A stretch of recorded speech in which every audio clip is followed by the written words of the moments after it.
Hey everyone, another build challenge today. This time we're going to be focusing on the R8 shield, how to optimize around this shield, which doesn't see a lot of use. So as always, I love off-meta stuff and making it work in surprising ways so that my builds are unique and unpredictable. So today we'll take a look at this shield and see how we can optimize around its particular niche. If you're waiting for more melee videos, don't worry, I have updated all of those builds. I will get to them. I just have a lot of new things to talk about since the patch, so I'm just trying to crank them out as quick as I can. But jumping into this build, so I think the best way to start will be to talk about this shield first, and then the weapon loadouts, and then the rest of the equipment, and just work backwards from this shield's needs and requirements. So this shield, it stands out in the fact that you basically can keep it up the entire fight because it really specializes around its non-IG blocks. It's got a very tight IG duration.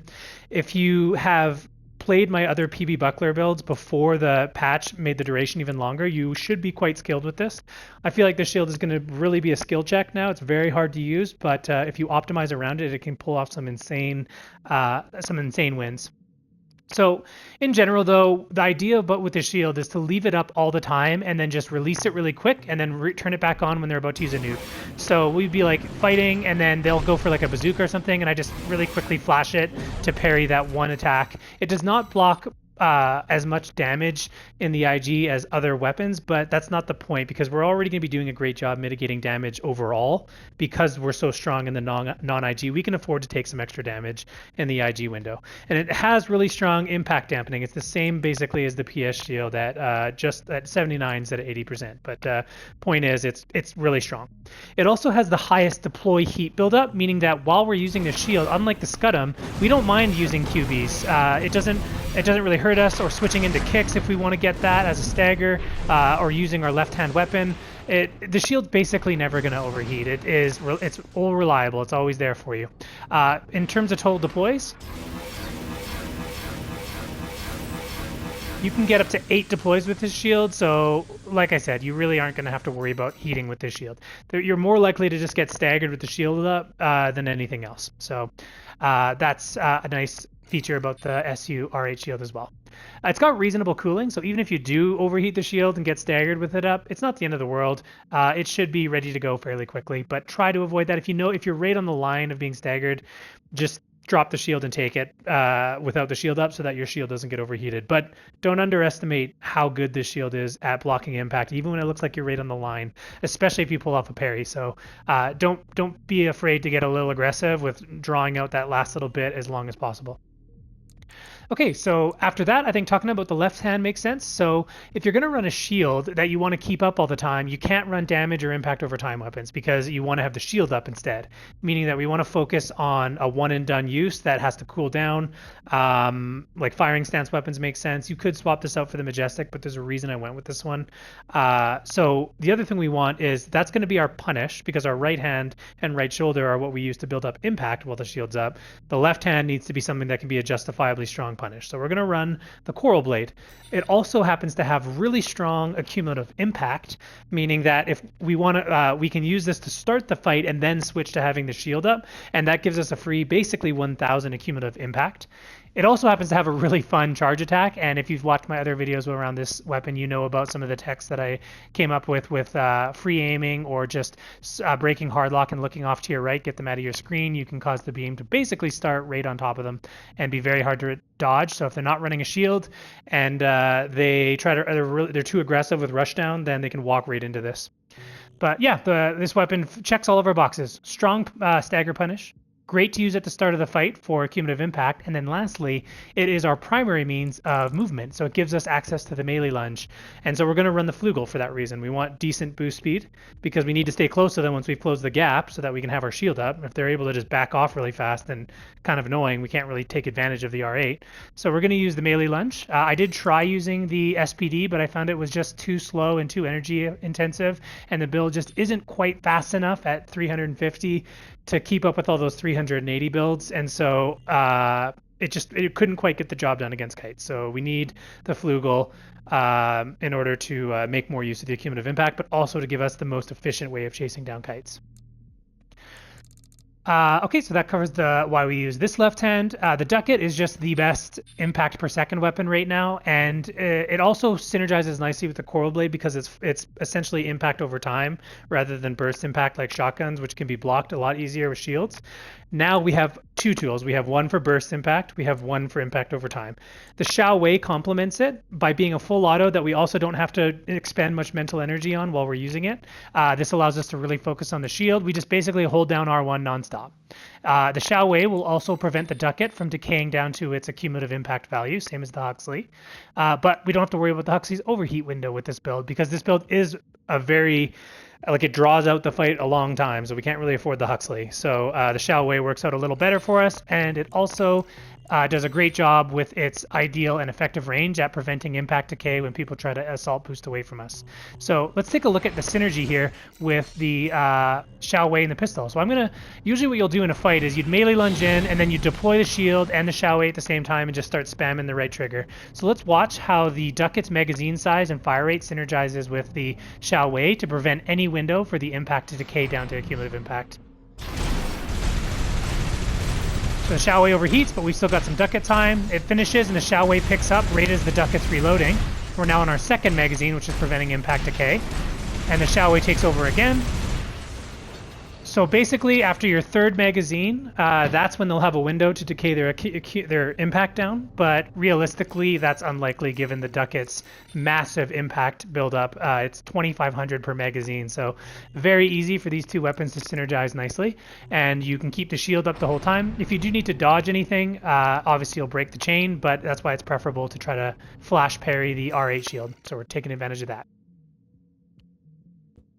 Okay, so before I talk about the body pieces, just because I already went here, I explained why we need the Flugel. That's pretty sensible. It's our primary movement speed, and it also really helps us with opening up the fight with a Coral Blade Slash. Do try to make sure when you stagger them, you've got the Coral Blade off cooldown so you can get a decent punish. We are going to run Assault Armor in case they're running Pulse Armor, which will further help us buy time to get some more cooling on the WLT.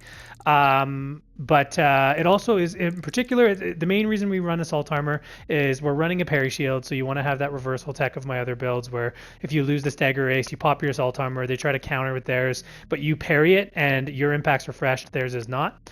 But we also need it for kites. So kites are very hard to chase down, and if we do stagger them once, because we don't get as much use of our shield in those matchups, it really behooves us to run Assault Armor. So as soon as we do get the stagger, immediately pop Assault Armor, get it in before their Pulse Armor deploys so you get that free 5k damage, and then back off until their Pulse Armor is gone, and then you can try to finish the fight with just using the Waltz damage. The fact that it bypasses resistances is even better. It's chunking lightweights and also works really well against heavies for that reason. So that's why we're running Assault Armor. We just have too much synergy again with when we're running shields. The Santai also comes in for that purpose. You might be tempted to run something like the Ming Tang or like other generators that just have more rounded stats, but we really do need the capacity in order to chase down kites. And I just couldn't quite justify the drop off in capacity for regen because we don't really mind if we're out of energy and have to stay on the ground a little longer because we have a shield anyways, and we're winning the impact race in most matchups regardless with our ducket and R8 shield mitigating. So yeah, the Santai just seems to be essential. I've just played against some really good players that are kites, and I always found the other generators just couldn't quite get the job done because the Flugel's a little too expensive in EN. So we had to go with the Santai to justify melee lunging that aggressively. The Astellas is no-brainer. We're running ducket range, and so we aren't running missiles, so we don't need to worry about running to the Abbot. We can just really commit to that CQC tracking and try to stay in the 100-meter range so that the ducket's getting the most efficiency possible. As for armor pieces, we're striking a balance. We want to be as tanky with high resistance and AP and stability as possible while still maintaining a reasonably fast boost speed. I ended up settling on 320 here. It gets the job done in most of the cases. It's not slow enough quite for kites to really get away from you very quickly unless they either assault boost or if they're grounded with like really good jump distance, they can sometimes get some space that way. But the melee lunge will help us in that case because we're getting our energy back. More often than not, they're going to go into the air, and when we're in the air, 320 will get the job done after you've melee lunged in range.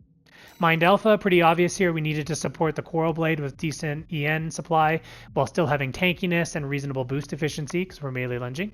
So that's why this one always seems to make an appearance. Legs are just what can support this weight and this weapon loadout with the lightest weight possible and keeping our boost speed reasonably high, which is why we ended up here. You could swap around these two pieces and try to squeeze out more jump distance, which might help in some of the matchups, but I found this to be the most efficient.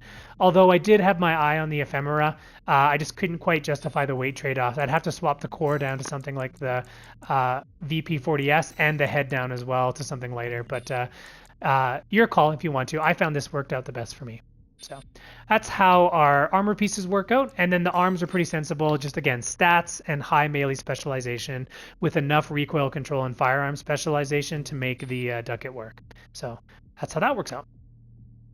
So, all right, that should cover it. I'll jump into some PvP matches, and you can see some of the fun times you have with the shield. Just know it is going to be hard to master the shield, and pairing with it is essential. You cannot just stay with it passively equipped all the time and expect to win fights outright. You do have to parry nukes and then just use the passive block to handle impact per second weapons. Most of the impact per second weapons in this game, especially things like the Etsugen, which will be more of an issue because they have more range than you, they tend to have like 2-to-1 impact to cumulative impact, and you're reducing by half, so it net cancels out. But what it really does is it prevents their magazine that's going to stagger you from getting to have a discount. So they're only getting the cumulative impact value essentially per second, as long as your shield is blocking, which will cut down their time to stagger, will increase their time to stagger quite a bit more than you expect. Something like the Zimmerman, which, especially if they're running 2, yes, it gets 1200 burst impact, but it only has 360 cumulative impact. We're going to be cutting that 620 value down to essentially 310. So something like a double Zimmerman, if they hit you twice, they're still only getting like basically one Zimmerman worth of impact with each salvo. So they're going to hit you for like 600.